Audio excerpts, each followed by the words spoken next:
daddy. I'm a psychopath. I'm unstable. I'm a curmudgeon commercial. I'm an animal. I'm a tyrant. I'm a physical peon. I'm a man. I'm incompetent with women. I'm one of the great Casanovas of all time. I'm a hypocrite. I'm a coward. I'm a nutshot. Welcome to Termini Crashes Out, an NBA podcast with Justin Termini. Brought to you by DC LA. And now it's time for Termini to Crash Out. All right, Termini Crashes Out, episode number 2. You can tell I got the nice Deepak suit on tonight. That's because we're headed over immediately after my normal show, 4 to 7 Eastern Time, with Eddie Johnson and Sirius XM NBA Radio. I'm headed over to the Celtics and Hawks game, so we're going to look sharp for that one. And, of course, the program today brought to you by DCLA. You can find them online by DCLA. That's BYDC. LA, he makes me look sharp because, believe me, I normally don't look good and I have no ability to dress myself. So Deepak does a good job with that. And let's get you set here for show number 2. I think I've managed to get the chat going. So I think I'll be able to talk to you via the chat here throughout the course of the program today. Hopefully that is the case. Somebody is saying that we've got a little echo. Hopefully there's no echo. If there is, well, we'll go back and we'll work on the technology side of things a little bit later on. Again, I went to Emerson College here in Boston. They just told me how to talk into a mic, not really how to do anything else.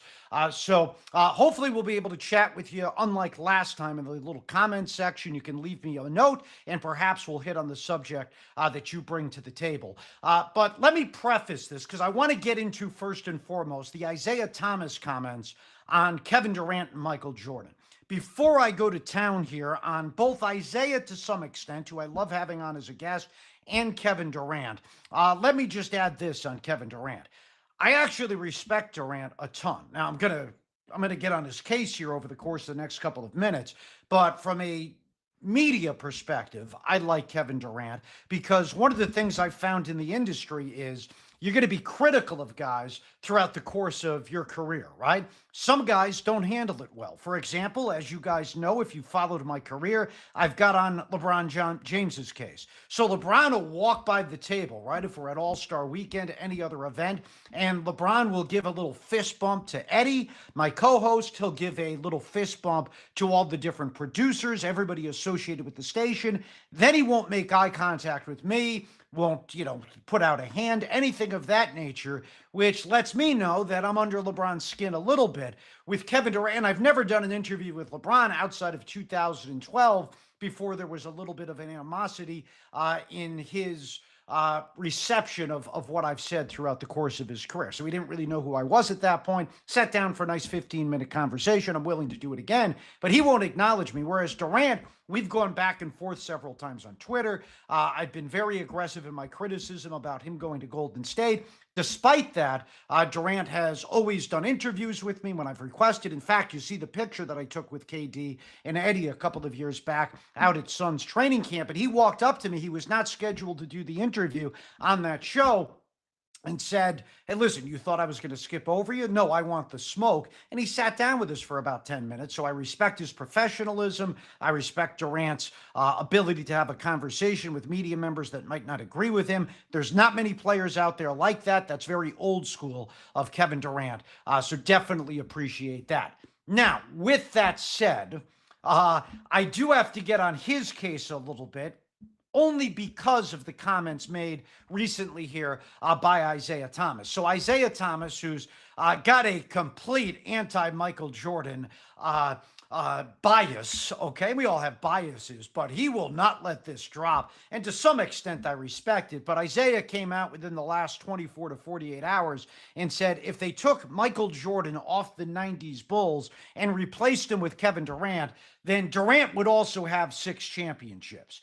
So first, let me preface this by saying, again, great deal of respect for Isaiah Thomas, not only for coming on my show all the time, but for the fact that he is holding a grudge like this. You have to respect the fact that Jordan did something to alienate him, whether it's the the dream team situation where they left him off the dream team, whether it's how he was treated in the Last Dance documentary. Isaiah has made up the mind that he's been burned by Jordan and he's not going to let it go. I respect that from this sense. If we had more of that in the league today with this type of animosity, the sport would be in a better place.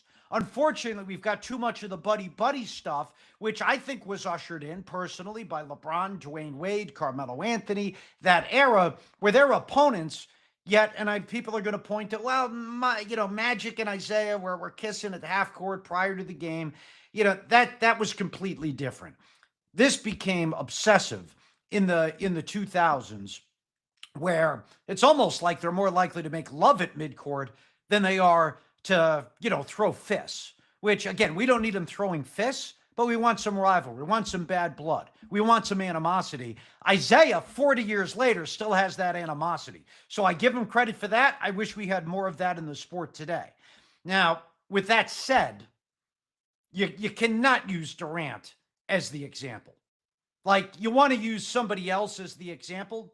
Use somebody else as the example. Durant hasn't earned the right to say, well, if you replace Jordan with blank, they would do the same thing. Now, there are certain guys where I will give thought to it. If you wanted to replace Kevin Durant, or if you wanted to replace Michael Jordan on those 90s Bulls teams with Magic Johnson, with Larry Bird, with LeBron James, then I will say, and I don't necessarily think they would have won, but I will say that is a fair conversation because those other guys are all-time greats, right? Those other guys are all, Kareem, Wilt, Russell, some of the big guys. Kevin Durant's in a different category. Kevin Durant might be one of the 20 to 25 best players in the history of the sport. He's not breathing that air that Jordan is. Very few in the history of the sport are.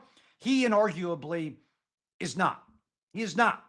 Bird, Magic, those guys are breathing that air. Next level, maybe Kobe. And I don't think Kobe wins the 6 championships. So just don't use Kevin Durant. And by the way, the flip side to that argument is, because Isaiah's trying to make Jordan look bad there, like he could just be replaced with anybody. Give me those 2011 Heat teams, 2011, 2012, 13, 14. I would make the argument that Jordan, Magic, Bird, maybe even Kobe do better than 2 for 4. And they certainly don't lose to that 2011 Mavericks team where LeBron had an 8-point performance within that series, where LeBron in that series was outscored by Jason Terry. I hear all this stuff in regards to Jason Terry where it's like, well, LeBron dunked on him once. Who cares about that? Terry has the upper hand. Jason Terry outscored LeBron James in an NBA Finals over the course, not one game, over the course of 6. Can you imagine Jason Terry outscoring Michael Jordan in an NBA Finals series? Or outscoring Larry Bird in an NBA Finals series? Or Kobe Bryant in an NBA Finals series? That's not happening. So I don't understand why they make such a big deal about LeBron dunking on him. Essentially, Jason Terry dunked on LeBron in the biggest moment of his career over the course of 6 games. But either way, that's not the point of the conversation. The point of the conversation is Kevin Durant is not stepping in for Michael Jordan and going 6 for 6. And to me, he's one of the more overrated players in the history of the sport. I will give him this. He has the most important skill down to a T, and he might be the best ever at it. Kevin Durant might be the best scorer in the history of the sport. But that's one aspect of the game. He is an amazing one-on-one player. He is an amazing scorer. But he doesn't do anything else. He is a one-trick pony. Now, again, it's the most important trick in the book. But he can't handle the basketball. He is not a good passer. That's been on display here over the last couple of months in Houston, where they don't have a point guard. He doesn't rebound the ball well for his size, especially on the offensive glass. He doesn't make his teammates better. He turns the ball over too much. He did several times down the stretch of the last game against Minnesota during that 13-point blown overtime lead, which was a record. His team's outside of Golden State, have always underachieved. I still find it to be an atrocity that he won the finals MVP back in 2011, or 2017 and 18, rather.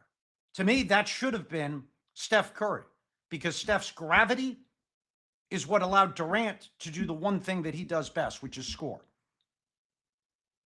And he's obviously at even the forward position. LeBron, Bird, those guys made people better. And not just the two best small forwards of all time. Scottie Pippen made people better. Rick Barry did. John Havlicek. The list goes on and on. Durant fits more into the category of the, Bernard Kings. Maybe at a higher level than Bernard, but just strictly a scorer. Didn't make his teammates better. He's not a good leader. The Rockets have some serious issues on that team. I want to go back to the final play and we addressed this on the show yesterday, Eddie and myself. I want to go back to the final play of regulation against Minnesota.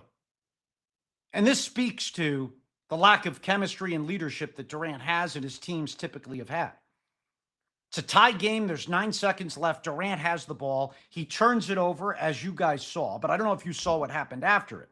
Şengün saves his butt with maybe the best defensive play of the season by anybody, and certainly the best defensive play of Şengün's career, where he gets the block on Julius Randle at the rim, forces overtime, comes up with the bloody lip.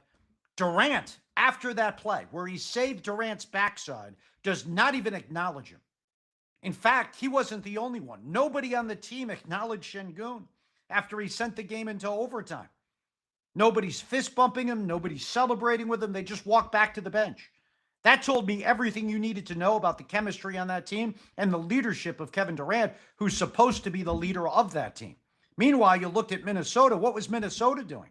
Minnesota, during that comeback, celebrating together. Anthony Edwards off the bench, enthusiastic. And it'd be one thing if that was a one-off. Everybody will have a team or a year where the guys' personalities just don't click. But think about what it was like his last year in Golden State. Great book by Ethan Sherwood Strauss on it. Durant's behavior was a distraction that year. His relationship with Draymond, Steve Kerr, the organization. Brooklyn, same thing, despite talent. Phoenix, same thing, despite talent. And here it is again in Houston. Despite having the talent, they're going to come up short. And think about the last several years for Kevin Durant in regards to underachieving. Every single year since he left Golden State, only one season, his first in Brooklyn, 2021, did they hit their over-under, hit the over. It's been under every single time since. And now we're looking at another year where he's not going to make it out of the first round. Because if you're to line up the 6 teams at the top of the Western Conference, they're easily the team you want to face. They're not as good as OKC, San Antonio, the Lakers, the Nuggets, or the Timberwolves. Last year didn't make the postseason in Phoenix. Year before swept in the first round. And now this year, a third consecutive season where he doesn't get out of the first round, that's not a good look. So that's on the Kevin Durant front and the comments there from Isaiah Thomas. Now, since we're speaking about Isaiah here, another topic, and I addressed this a little bit earlier in the program, because I think Isaiah played at the peak of the NBA. The 1980s, the 1960s, to me, are the two best decades in the history of the sport from a competition perspective. This one is up there, too. I would say that this, early 2000s, I thought was the worst. 70s, not the best. To me, 60s, 80s, and what we're witnessing right now over the last 5 years or so. But, and you'll get my love of the history with hopefully some long-form interviews on this show. At SiriusXM, I've interviewed Bob Cousy, did an hour-long special. Go on the SiriusXM app, search Bob Cousy. You'll find the hour-long sit-down. We just did it a couple of weeks ago. Also did one with Bob Pettit, Elgin Baylor, before Elgin passed. Love the history of the sport. Hoping to do on this program, Robert Parrish and Rick Barry coming up soon. But I was listening to Bill Simmons' podcast just a couple of days ago. Zach Lowe said on that podcast, he asked the question, when's the last time the league has been this good at the top? Meaning the top four players, Jokic, Wembanyama, SGA, Luka. There seems to be, now I happen to think the best player is Jokic, but there seems to be four different guys that are getting the vote of best player in the world. Some people think it's Jokic, like myself. Some people think it's Wembanyama, others SGA, and some now Luka after his recent run. So he asked that question. Then I saw Andy Bailey of Bleacher Report ask if Jokic, SGA, Wemby, and Kawhi were the best five the league has ever had at the top in an NBA season. Similar thoughts shared by Sam Quinn of CBS Sports. So that's three guys. I respect all three of those guys. I read and listen to their work. I do not respect that particular opinion, though. There are 2 years that I point to that tell me at the top it was never better. The first, 1962. Think of what you had in 1962 as the top five, and I could stress this the sixth, but the top five MVP candidates. Bill Russell won the award. He won the award that season in 1962. If there's one season in NBA history that I could go back and cover, hop in a time machine and cover, it'd be the 1962 season. Think of how, you think about how controversial and bloodthirsty the MVP conversation is now. Imagine going back into 1962 and debating with somebody between Bill Russell, Wilt Chamberlain, and Oscar Robertson for the award. Bill Russell won the award that year, despite averaging just 19 points, a little over 23 rebounds, and 4.5 assists. Wilt, meanwhile, averaged 50 points and 25 rebounds. 50 points, 25 rebounds, finished second. Oscar Robertson averaged a triple-double, finished third, a 30-point triple-double, and finished third. Elgin Baylor, who missed portions of the season because he was going back and forth between the military and sleeping in the barracks and playing for the Los Angeles Lakers, he averaged over 38 points and 18 rebounds. He finished fourth. Then a guy you may have heard of, Jerry West, in the prime of his career, averaged over 30 points. He finished fifth. Not to mention Bob Pettit, who won 2 of the 3 first MVPs, finished sixth, although he was winding down his career at that point. The bottom line is, the league tonight, now, as good as it is at the top with those four guys, Jokic, Wemby, SGA, and Luka, it is not 1962. It is not the early to mid 1960s. Now, you could argue after that, after the top 4 or 5, then there was a serious drop-off in 1960s, whereas today there isn't. But as far as at the top, early 60s, to me, the best era of all time, followed closely by the mid-'80s. You know, right as Bird is starting to wind down a little bit before the heel issues and the back issues sabotaged his career. You know, Magic is at his peak. Jordan is starting to come into his own. You've got Hakeem. You've got Charles Barkley. 1988 MVP, top 4. Jordan, Bird, Magic. Bird had won 3 straight earlier, 84 to 86. Then in 88, he might have had his best season, averaging just shy of 30 points at 29.9 points on 50, 40, 90 for a really good Celtics team. Still didn't win the award because Jordan got it. And then Magic Johnson, by the way, averaging 20 points and 12 assists, finishes third. And that's one of the best seasons he's ever had. Right after he took the baton from Kareem, and Pat Riley asked him to start scoring more. So the league's top 4 has been amazing this year. It's a golden era at the top. It's only going to get better because, you know, Luka's just entering his prime. SGA's just entering his prime. Wembanyama's not anywhere close to his prime. So maybe eventually these 3 or 4 guys, with the addition of young guys like Cooper Flagg, maybe some of the guys in this draft class, maybe someday they can form the best top 4 or 5 in league history. We are not there yet. All right, so those are the 2 main topics that I wanted to touch on. Now I want to do something a little bit different. And the Isaiah topic was new. I know that on the show with Eddie, I had brushed up a little bit on some of the stuff involving the hierarchy at the top with the eras. All right? But I want to mention a little story each time I do a show at the conclusion of the show, kind of bring you behind the scenes. And I was thinking about this earlier. I was going to give you a Sam Mitchell story because I got a couple of golden Sam Mitchell stories. Same thing, obviously, with Eddie, working with him so long. Have a bunch of Rick Barry stuff. Probably, I only worked with Barry for about 8 months. I have more good stories on Rick Barry than anybody else that I've ever worked with. Just because such a personality, one of my best buddies. In fact, his birthday is tomorrow. I will give Barry a ring. And how about this for Rick Barry? Every single year, calls me for my birthday. Don't say that is to like brag. Hey, Rick Barry calls me. He knows who I am. I say that because I worked for him with him for 8 months, and we still have a relationship today where he calls me every year. So that says a lot about Rick Barry. We'll give a lot of Rick Barry stories moving forward. But I figured we'd give the first.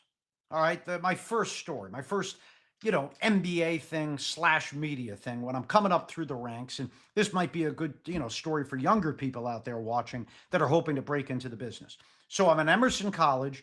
Every Sunday, I used to host a radio show with a bunch of other college classmates. Never missed a show. How about this? In my entire college career, freshman year through senior year, never missed a show. If it was spring break, I would drive up from wherever I was, Connecticut, do a show. Do it on the road if I was traveling. But never missed a show. Sunday mornings the show was. So Saturday nights as a college kid, you're going out and you're drinking adult beverages. So I would show up sometimes and won't lie, I didn't remember doing the show, but I did them all. But anyway, I'm looking to, get some experience interviewing some players. Bill Walton's one of my favorite players of all time, 86 Celtics. So I go on the website.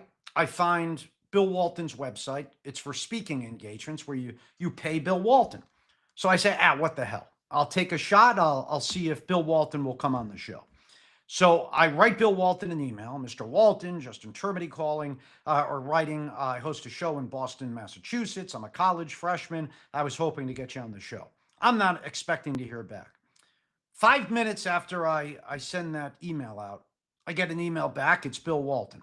Justin, Bill Walton, thank you for getting in touch. I love the city of Boston. It was the best time of my life, the 1980s, playing with Larry Bird. This is an email. I'm doing the Walton voice, I guess, just to add a little bit of spice. So we set up the interview, okay? So to do this interview, I have to go across the street, downstairs, to our radio station. I don't have a cell phone at this time because I didn't get a cell phone, I think, until my sophomore year. This is the year 2000. I don't have a cell phone yet. So I go down to the basement. I'm at the Emerson radio station, WERS, for those that may be familiar in the Boston area. So I call up Bill Walton. He answers the phone. I go, Mr. Walton. He goes, no, Justin, call me Bill. Not Mr. Walton, call me Bill. Then he puts me on hold. He says, give me a minute. I have another call. Let me just take this. I'll be right back with you. And I'm nervous. I'm a 20-year-old kid, 18-year-old kid, however old I was. First big time interview. So Walton goes on the other line, leaves me holding. I'm waiting there expecting him to come back. He doesn't after a half hour. So I say, all right, well, clearly he probably hung up on me. So he doesn't want to do it, whatever. I didn't know. So I go back up to my room in Emerson, my college dorm. There's a voicemail waiting for me. Justin, this is Bill Walton. I am so disappointed that I was willing to give you my time, my precious time, and do a favor for a college student looking to learn, and you never contacted me. So I'm very disappointed, and I just want to let you know in the future, if you make a commitment, you should follow through. So I'm very confused. I call Bill back. I leave a message on Bill's voicemail, and I say, excuse me, Bill, you left me on hold for a half hour and never picked up. And then you're chastising me. So it's not me that was irresponsible. It was you, Bill. So I leave that voicemail for him. 5 minutes later, Bill Walton calls back. He tells me, Justin, I'm so sorry. It's my fault. I got confused. A lot of different things going on. I don't have much time. but can you get back to the studio? We'll do the interviews. It's my apologies. So I say, yes, I'll hustle back down to the studio. So I hustle back down to the studio. At this point, you have a cassette tape. It's not a CD, or now it's electronically, where it just records directly to the computer. So I get down to the television or the radio studio to do the interview. And I'm sitting there with Walton. I just asked him, and this is the first mistake. I learned it for the several times I would interview him after this. So I asked him, I go, Bill, thanks for the time. How are you? I asked Bill Walton, and I still have this audio cassette. I asked Bill Walton how he was doing. The answer lasted over 13 minutes. All I did, Bill, how you doing? He goes, Justin, it is so great to be back in the city of Boston. The white puffy clouds, the cobblestone streets, the smell of pretzels and hot dogs emanating off of the sidewalk cafes. So then he gets into the history of San Diego. He's giving me a history lesson on the city of San Diego. And all I did was ask him how he was. But I'm too intimidated to interrupt him, so I just let him go. Then I get to the second question. And I hop right into it. I go, Bill, what was it like? You know, something like, what was it like playing with Larry Bird? Justin, it was heaven on earth. It was like being stuck, even though it was cold in Boston. It was 75 and sunny every day in the city of Boston, even the middle of February. So I interview Walton here. He told me, mind you, he doesn't have enough time for the interview. He's got to be very quick. Midway through his second or his third answer, the audio cassette tape is 30 minutes long. I had to flip it over to get to the other side. The interview lasted for 45 minutes. I asked Bill Walton 3 questions. 3 questions in 45 minutes. So that was one of the great first experiences I had in radio dealing with NBA players. I went on to interview Bill several times after that here at Sirius XM NBA Radio. Eddie Johnson and myself, and every time we would interview him, we would slot him at the top of the hour, so we didn't have to take any breaks for like 45 minutes. And Eddie and I would basically say, all right, the show's over. He's just going to talk the entire time, and it was great. And just on a basketball perspective with Bill Walton, I think it's the most important injury in the history of the sport, because if he did not get hurt, I think he would have been a top 10 player, and I think that he would have really impeded on what Magic and Bird did in those early years in the 1980s. Maybe Magic doesn't have 5 titles, Bird doesn't have 3, because Walton has some more. They would have won in 78 and 79. The Bullets and the Sonics were not great teams that won the championship, and that Blazers team was even younger than OKC, who won it last year. OKC, the second youngest team to ever win the championship. The youngest team was actually Walton's Blazers there, with Bill and Lionel Hollins and Mo Lucas and Bobby Gross. And they were down 2-0. Great book I just read, Moses and the Doctor, on that finals, whereas Philadelphia had a lot more talent with Dr. J, Daryl Dawkins, and Doug Collins and McGinnis, George McGinnis, but they didn't have the chemistry. That Walton team did. So anyway, Walton's one of my favorite all-time players, one of my favorite all-time interviews as well. So what we'll do is, at the conclusion of every show, I'll give a story like that from behind the scenes. Hopefully that was an interesting one. Maybe even at some point I can play the old cassette tape there from 26 years ago with Bill Walton. So here's what I want you to do. I want you to follow along here on YouTube, subscribe, like. I've seen other, my first time doing YouTube. Every other time I've seen YouTube people conclude a show, they say, please like and subscribe, like and subscribe. So like and subscribe, please, on YouTube. You can follow along on Twitter, at Termini Radio, at TERMINE Radio, TikTok and Instagram. It's at Termini NBA, at Termini NBA. And I do see some of your comments here. I'll go back later and read them all. A lot here on Kevin Durant. So some people thinking that, Logan thinks that he's getting a little bit of a pass here, Durant.